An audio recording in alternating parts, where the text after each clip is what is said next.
Hello and welcome everyone. I hope you're staying safe and healthy wherever you are in the world.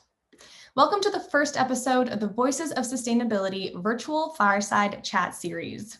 I'm Julia Pyper, a non-resident senior fellow with the Atlantic Council and Zayed Sustainability Prize selection committee member.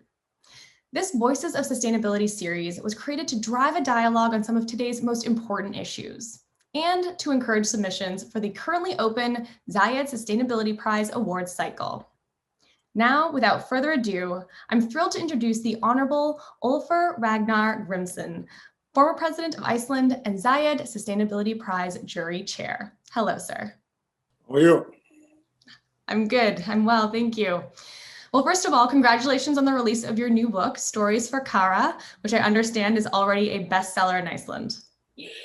Yes, it is one of these positive outcomes of COVID. When I couldn't travel anymore or go to any international meetings, I faced the challenge of what do I do since I stayed for 9 months back in Iceland.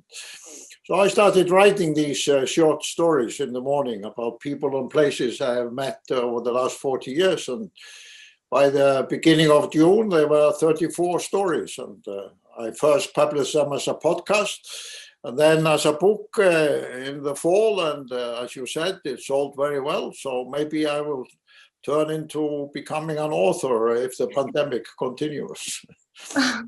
That's always an option. If saving the world, no longer suits your fancy, you can become an author. Well, you are clearly both. And to that end, let's get into some of the issues of the day. You've previously highlighted the interconnection between the global financial crisis and the need for a green energy revolution and to combat climate change. There's also now a link between maybe solving this current healthcare crisis and the COVID-19 pandemic, that being, and trying to address the climate crisis. So how do you think solving climate change in 2021 and solving the healthcare crisis could maybe relate to past work you've done on the financial crisis and pulling in solutions to climate change there? Are you seeing connection between these big momentous times in history? This is actually a crucial crossroads that we can now celebrate in a way. Because as you know, if we go back 20 years or so, when we talked about the challenge of dealing with irreversible climate change, most people maintained it was not achievable because you couldn't transform the energy systems, the working habits, the corporate models, and all that, all these strands in the modern economy that had produced this threat to the planet. And as we all know, no solution to the climate threat can be found if it is not accompanied by a comprehensive clean energy transformation. So what the pandemic has demonstrated is we can in fact turn our societies around in a very short time. We can get people and companies and cities and communities to completely change their habits. I've had the privilege of staying in London for 3 months now, since December. And I say the privilege because although Britain is in a so-called pandemic lockout, it has also demonstrated how a city of millions of people can actually function in a modern way. So after nations have successfully, including my own nations and others, dealt with a pandemic, it's no longer acceptable to put forward the argument in the climate debate it can't be done, that one cannot transform our economies and our societies in a relatively short time. We made Iceland in 40 years move from being 80% dependent on oil and coal over to becoming 100% clean energy for all electricity production and house heating. Yes, it took us 40 years. But we have now, in less than a year, turned almost every country in the world upside down in order to achieve this success. And let me also mention, I know it is a little bit startling statistics, I think I am correct in saying that not yet 2 million people have died from COVID. It's of course tragic, but every year there are 7 million people who die from pollution in cities, the same pollution that causes climate change through the CO2 eruption. So if we are in the business of saving lives through turning our societies upside down in the pandemic, the COVID pandemic, we should also be able to do that for what I call a climate disease, which is killing every year 4 times as many as the COVID pandemic is killing. So the upshot of all of this is that it's no longer acceptable to argue against climate policies that they cannot be executed. There is a question of pace and scale, I think. You know, we have the technology, we have a lot of the solutions, not every single one to combat climate change, which is why we need innovation. But it's also a matter of will and political appetite, and especially during moments of financial strain, like now with some of the economic dip that's been caused by the pandemic, there may not be that appetite to do big, bold programs, things that are, you know, require a lot of government funding and spending and investment. So what do you think is the role of leadership in stepping up here and accelerating the pace and scale of the climate solutions we're talking about here? The beauty of the renewable transformation is that the technological nature of clean energy, whether it's solar, wind, geothermal, or other, is that anyone can become an energy player, a household, a family, a village, a community. Even about 30% of the clean energy installed in Germany is from individuals who then sell the excess energy into the grid. So whereas before, in the 20th century, the 19th century, big scale was the precondition for success. Small scale, an initiative by almost any player anywhere in the world, whether it's a small island north of Iceland or a village in Africa or India, can now take their own energy future into their hands. So that is why the time scale that is needed has to take into account the fundamental technological difference between renewable energy and fossil fuel. And that was the essence of the Global Commission report that I delivered to the Assembly of IRENA 2 years ago, that the geopolitical structures were changing because of the different technological nature.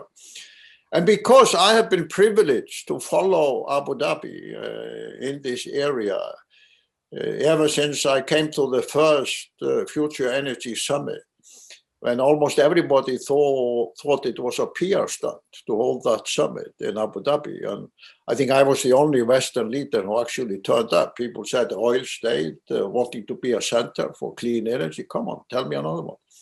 But they've done it. You can go to Mazda and see the new campus based on zero waste, zero emission.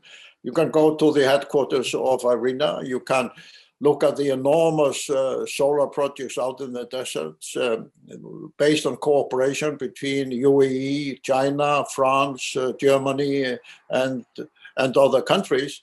And you can look at the clean energy investments of Abu Dhabi, in Spain, in Britain, in many countries in Africa. What the UAE, especially Abu Dhabi, has achieved in the last 10 years is, in my book, the best proof that we can, in a relatively short time, achieve the needed transformation.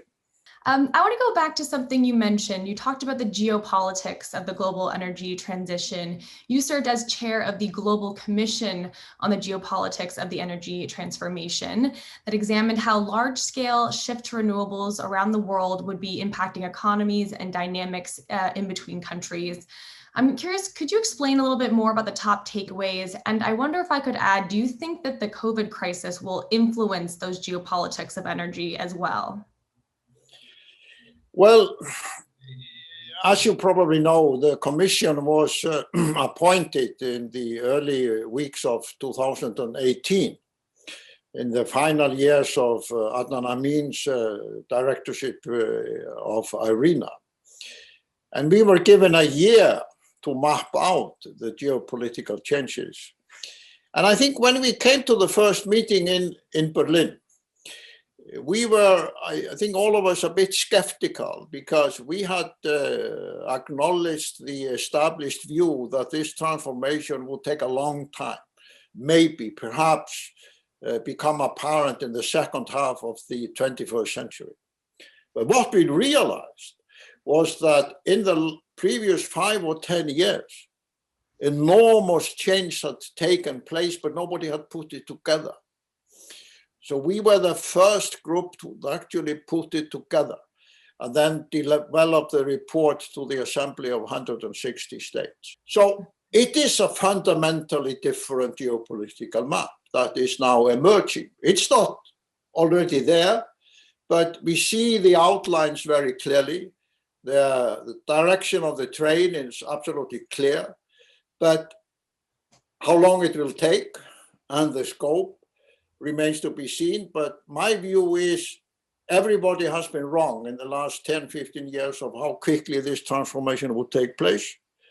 So I would say now years rather than decades. Paradoxically, I think the pandemic has on the one hand helped us to realize that we can indeed change economies and societies and communities in an extraordinarily short time.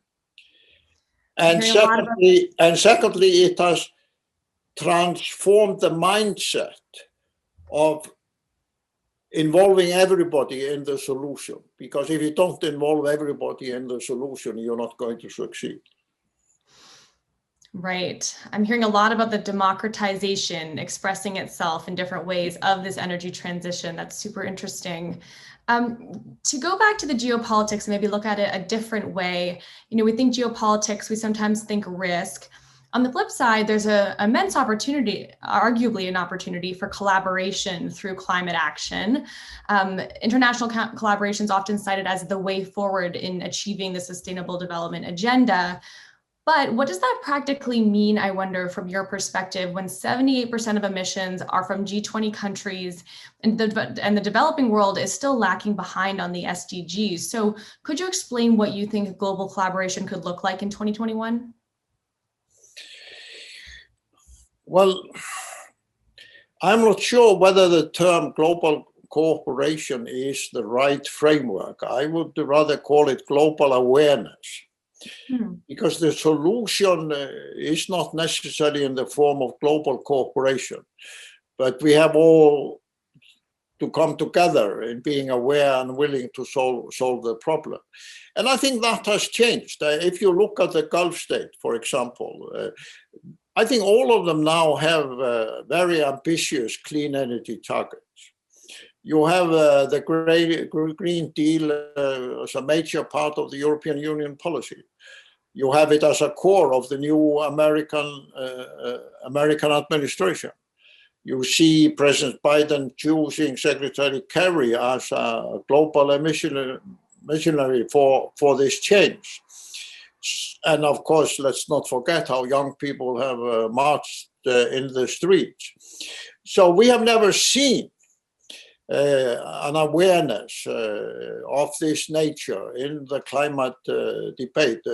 20 years ago, it was not an issue in elections in any advanced countries. It was not something which the president of China gave a priority to.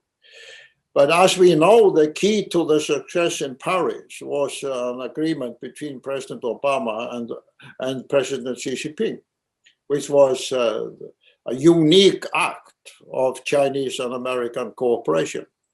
So I think the big question in the next 2 or 3 years is whether China and the United States can cooperate on the climate while they continue to compete in other areas. So I think the political leadership now faces this very difficult choice.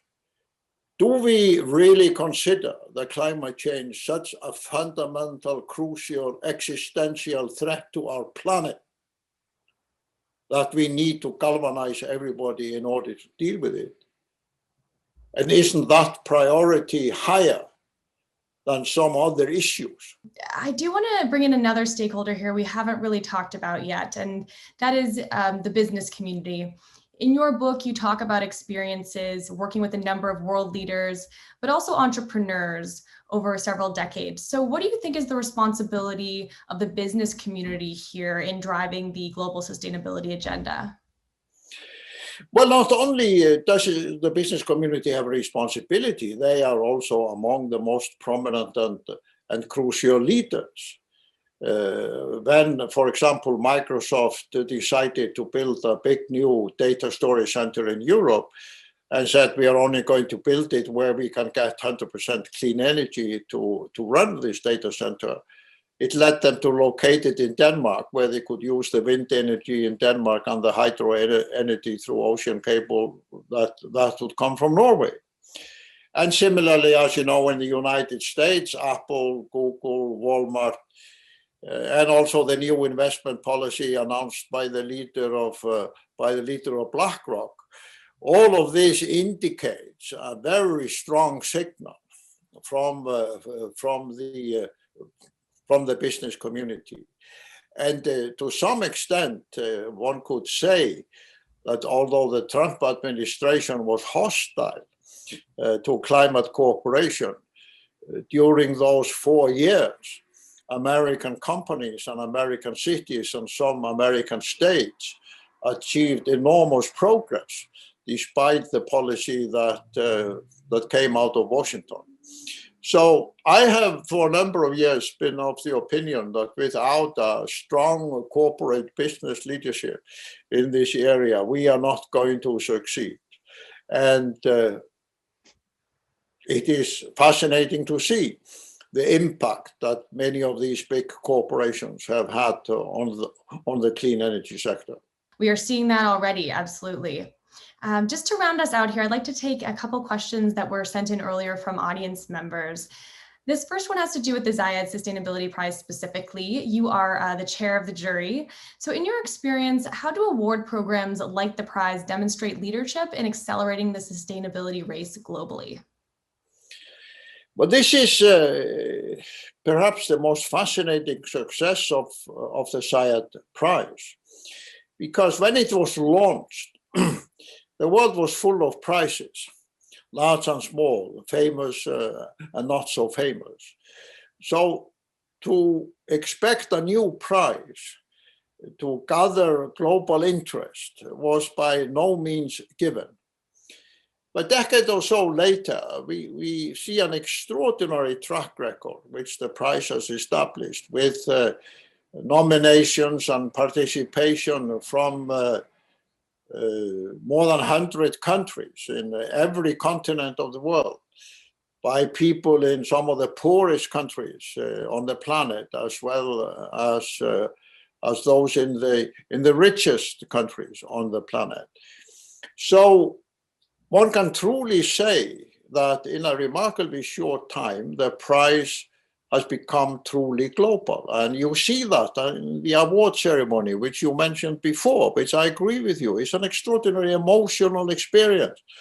Of course, it's great to see His Highness the Crown Prince on the stage and listen to leaders, presidents make speeches. But when these young kids come on the stage, from small communities in the Pacific, in Africa, Asia, or in Europe, you are moved to tears because it is an extraordinary journey. And the prize has been able to bring them on the stage as well as inspiring their effort. And although I applaud the work of the people who from one day to another are engaged in promoting the prize and make sure the prize is authentic and all the procedures are followed, it would not be possible to do this unless there was this undercurrent of change, this new wave of positive transformation and a new vision coming forward.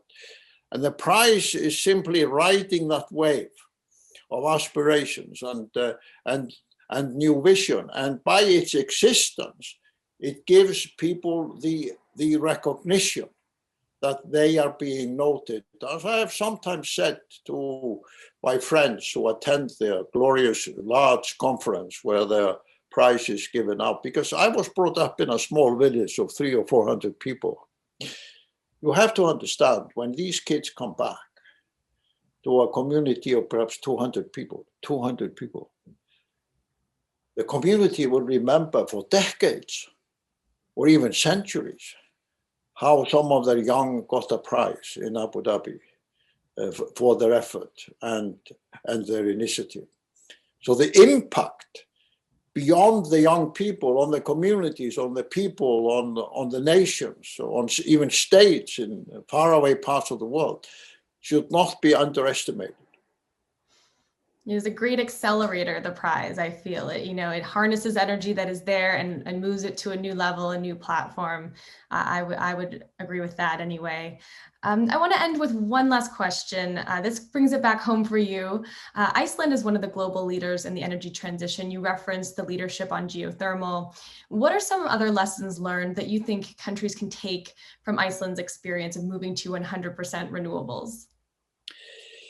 There is one lesson which is more important than all the others. And it's very simple. Clean energy is good business. It makes enormous economic sense. It is the basis for our prosperity and economic progress. When we started the clean energy transformation in Iceland, when I was in my 20s and my 30s, we did not do it because climate change was on the agenda. Nobody talked about climate change in those times. We didn't do it because somehow we were clean energy visionaries. No. We simply did it from town to town, village to village, one region to another region, because it made sense to the local people. And the oil crisis of the 1970s was a fundamental driving force, because then in every fishing community in Iceland, people said to themselves, why are we spending such a big part of the catch, the fish that our seamen bring ashore and risking their lives, in order to pay enormous prices for this imported oil when we can find the energy resources in our backyard? And by utilizing the hydropower, we could get foreign companies, aluminum companies, data storage companies, and others to locate themselves in Iceland. So when the financial crisis hit Europe and America more than 10 years ago, and Iceland was hit badly because the banks were very big, we were the first country to recover and came out of it with positive economic growth within 3 or 4 years. And one of the primary reasons was that because of the clean energy transformation, electricity and house heating was cheap. Because the aluminum companies had a long-term access to clean energy hydropower, they continued to invest in Iceland. Because we could establish data centers with very low carbon footprint, the demand for participation grew. And also people from other parts of the world who had noticed Iceland because of the collapse of the banks suddenly discovered that here was a country clean, not polluted, with beautiful nature, clean energy companies. You could even visit the power plants as well as the waterfalls and the mountains. Mm-hmm. So the Icelandic lesson is very simple. Go for clean energy because it's good for your economy. It's good for your economic prosperity. It's good for your economic security. It makes much stronger business sense than continuing to be dependent on the fossil fuel. The democratization of clean energy. It's happening. Sir, thank you so much for your time. Thank you so much to our audience for tuning in. A final reminder here that you can nominate a pioneer for the Zayed Sustainability Prize by tagging them on an existing social media post or a new post, along with a campaign hashtag #FindThePioneer. You can also send an email to the prize team at info@zayedsustainabilityprize.com and send information there about the pioneer that you'd like to nominate. Again, the 2022 edition is open for submissions until May 6th, 2021. I'm Julia Pyper. President Grímsson, thank you again. Signing off for now.